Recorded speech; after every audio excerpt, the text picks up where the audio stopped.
بسم اللہ الرحمن الرحیم۔ السلام علیکم ورحمۃ اللہ وبرکاتہ۔ یہاں سے اب تناقض کی بات شروع ہونے لگی ہے، تو سب سے پہلے عبارت پڑھتے ہیں۔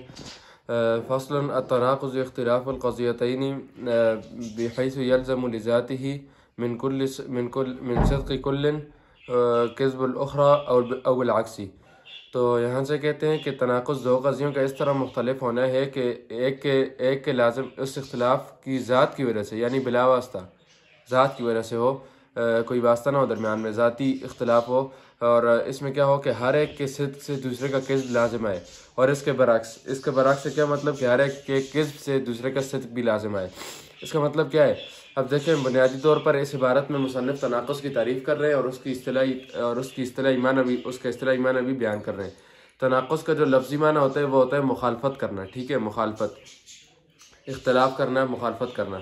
اب جو اس کا مطلب ہے اصطلاحی معنی یہ ہے کہ فرماتے ہیں کہ تناقض وہ دو قضیوں کا ایسا ایجاب اور سلب ہے کہ اس ایجاب اور سلب کے اعتبار سے، یعنی کیف کہتے ہیں ایجاب اور سلب کے اعتبار سے، کہ اس طرح مختلف ہونے کہ یہ اختلاف خود ان کی ذات میں موجود ہو، خود بذات ہی اور بلا واسطہ ہو، یعنی ان کی ذات میں ایسی چیزیں موجود ہوں جس کی وجہ سے وہ دونوں ایک دوسرے کے مخالف ہوں۔ اور مطلب کیا؟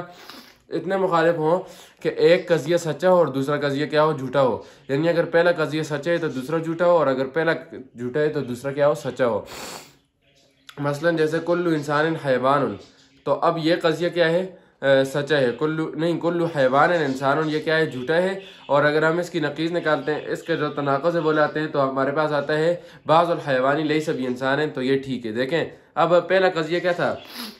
کل حیوان انسان، تو یہ غلط ہے کیونکہ تمام حیوان انسان نہیں ہیں، بلکہ ان میں گدھے گھوڑے بھی ہیں، وہ انسان تو نہیں ہے۔ اب لیکن اس کی نقیض اگر ہم لاتے ہیں تو وہ آتی ہے بعض الحیوان لیس بانسان، کہ بعض حیوان انسان نہیں ہے، تو یہ تو ٹھیک ہے کہ گدھے گھوڑے وغیرہ یہ حیوان ہیں، انسان نہیں ہے، ٹھیک ہے۔ تو یہ اب پہلے والا جھوٹا تو دوسرا کیا ہے؟ سچا ہے۔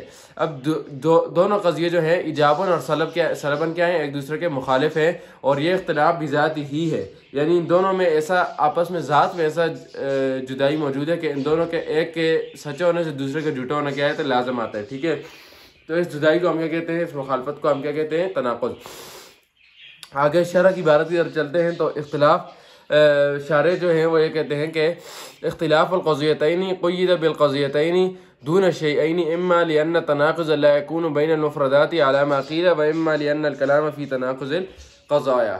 اب یہاں سے بنیادی طور پر جو مصنف ہیں وہ ایک سوال کا جواب دے رہے ہیں، کہتے ہیں کہ یہاں پر اختلاف القضیتین کہا ہے، سوال یہاں پر یہ ہوا کہ آپ نے اختلاف القضیتین کہا ہے، اختلاف الشیئین کیوں نہیں کہا؟ یعنی آپ نے یہ کہا ہے کہ تناقض دو قضیوں کے درمیان ہوتا ہے، تو ہم سوال یہ کرتے ہیں کہ تناقض جس طرح دو قضیوں کے درمیان ہوتا ہے، اسی طرح دو مفرد کے درمیان بھی ہوتا ہے، تو آپ نے مصنف نے عبارت میں اختلاف القضیتین لایا ہے، اختلاف الشیئین کیوں نہیں لایا؟ کہ دو مفردات کے درمیان بھی تو ہوتا ہے، کہ اگر ہم نے کہہ دیا کہ قضیوں کے درمیان اختلاف، تو اب یہاں سے مفرد نکل گیا، کیونکہ مفرد قضیہ تو نہیں ہوتا، حالانکہ تناقض تو مفردات میں بھی آتا ہے۔ تو ان نے دو جواب دیے ہیں شارح نے۔ ایک جواب یہ دیا کہ یہ جو ہے تناقض جو ہے یہ مفردات کے درمیان نہیں ہوتا۔ پہلا جواب یہ ہے کہ بعض علماء کے نزدیک یہ ہے کہ تناقض صرف قضایا کے درمیان ہوتے ہیں، مفردات۔ بعض علماء یہ کہتے ہیں، منطق کے بعض مناطقہ یہ کہتے ہیں کہ جو تناقض ہوتے ہیں یہ دو قضیوں کے درمیان ہوتا ہے، مفردات کے درمیان نہیں ہوتا۔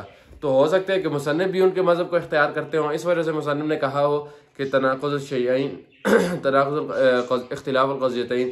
اور دوسرا جواب اس کا یہ ہے کہ جو منطق میں بحث ہوتی ہے وہ عموماً قضیہ سے ہی ہوتی ہے، مفردات سے بحث نہیں ہوتی، تو اس وجہ سے انہوں نے کہا ہے کہ قضیوں کے اختلاف کو ہم تناقض کہیں گے۔ آگے چلتے ہیں، قولو بحیث یلزم لذاتی خرج بهذا القید الاختلاف الواقع بین الموجبۃ والسالبۃ الجزئیتین فإنهما قد تصدقان معا، نحو بعض الحیوان انسان وبعضه ليس بانسان فلم يتحقق التناقض بین الجزئیتین۔ کہ کہتے ہیں کہ اس قید کے ذریعے کیا نکل گیا؟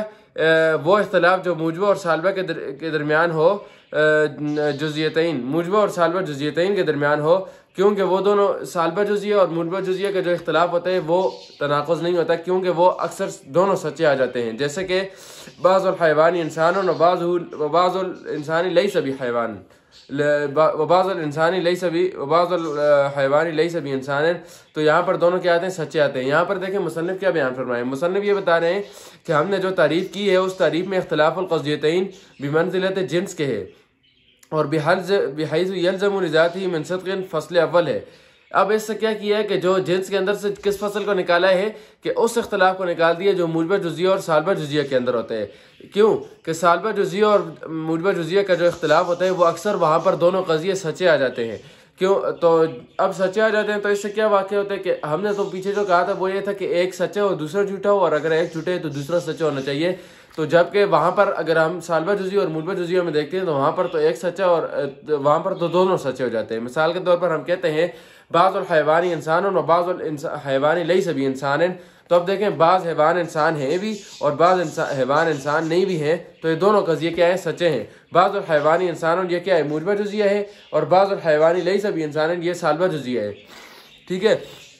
اب موجبہ جزیہ کا جو الٹ آئے گا وہ سالبہ جزیہ آئے گا، اور سالبہ جزیہ کا الٹ کیا آئے گا؟ موجبہ جزیہ آئے گا۔ اب بعض الحیوانی انسان، تو یہ کیا ہے؟ موجبہ جزیہ ہے، تو اس کا الٹ ہم لاتے ہیں بعض الحیوانی لیس بی انسان، تو یہ دیکھیں دونوں سچے آ رہے ہیں۔ اور اسی طرح بعض الحیوانی لیس بی انسان یہ سالبہ جزیہ ہے، اس کا الٹ ہم لاتے ہیں موجبہ جزیہ، وہ آتا ہے بعض الحیوانی انسان، تو دونوں سچے ہیں۔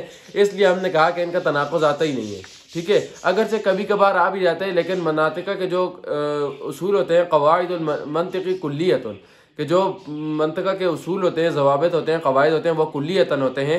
یہ نہیں ہے کہ اگر کبھی کبھار آ جاتا ہے تو ہم اس کو پکڑ کے قاعدہ بنا دیں، یہ نہیں ہے، ٹھیک ہے۔ ہم کل کو دیکھیں گے کہ اکثر نہیں آتا، تو لہٰذا اکثر کا حکم کل پر آتا ہے، تو اس وجہ سے ہم کہہ دیے کہ آتا ہی نہیں ہے۔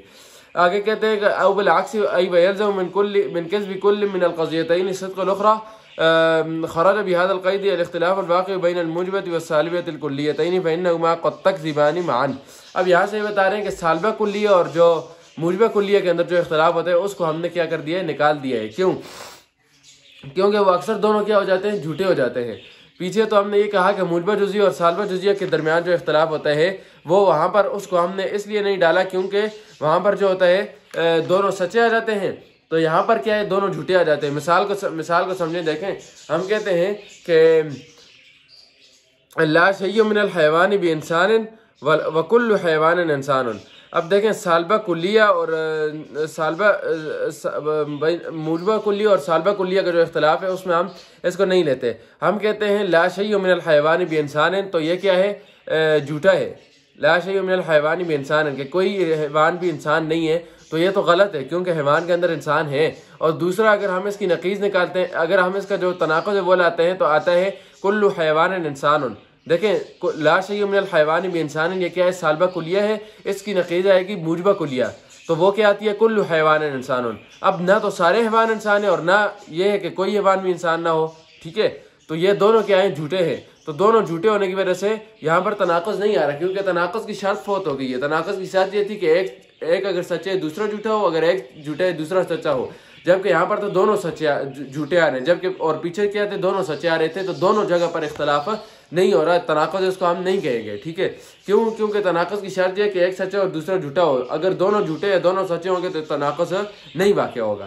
اچھا، تو یہاں پر بھی ان نے یہی چیز بیان کی ہے کہ اب آگے جو ان نے کہا ہے کہ فقط علم ان القضیتین لو كانتا محصورتین یجب اختلافهما فی الکم کما سیصرح المصنف به ایضا۔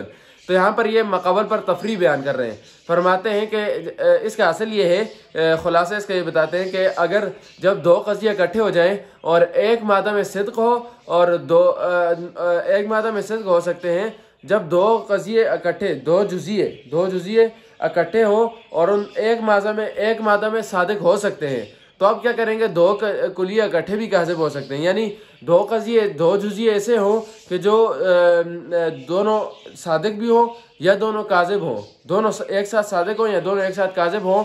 تو اس سے معلوم ہوا کہ اگر دو قضیہ محصورہ ہوں تو ان کے درمیان تناقض متحقق ہونے کے لیے اختلاف فی الکم ضروری ہے۔ اگر محصورہ کے اندر آپ اختلاف چاہتے ہیں تو اس میں ضروری ہے کہ اختلاف فی الکم ہو۔ اختلاف فی الکم سے مراد یہ ہے کہ اگر ایک کلیہ ہے تو دوسرا جزیہ ہونا چاہیے، اور اگر ایک جزیہ ہے تو دوسرا، یعنی جس طرح ہم نے اختلاف فی الکیف کا بتایا نا کہ اگر ایک سالبہ ہے تو دوسرا موجبہ ہو، تو اختلاف فی الکم بھی ضروری ہے کہ اگر ایک مجمع ایک کیا ہے کلیہ ہے تو دوسرا جزئی ہونا چاہیے، اور اگر ایک جزئی ہے تو دوسرا کلیہ ہونا چاہیے.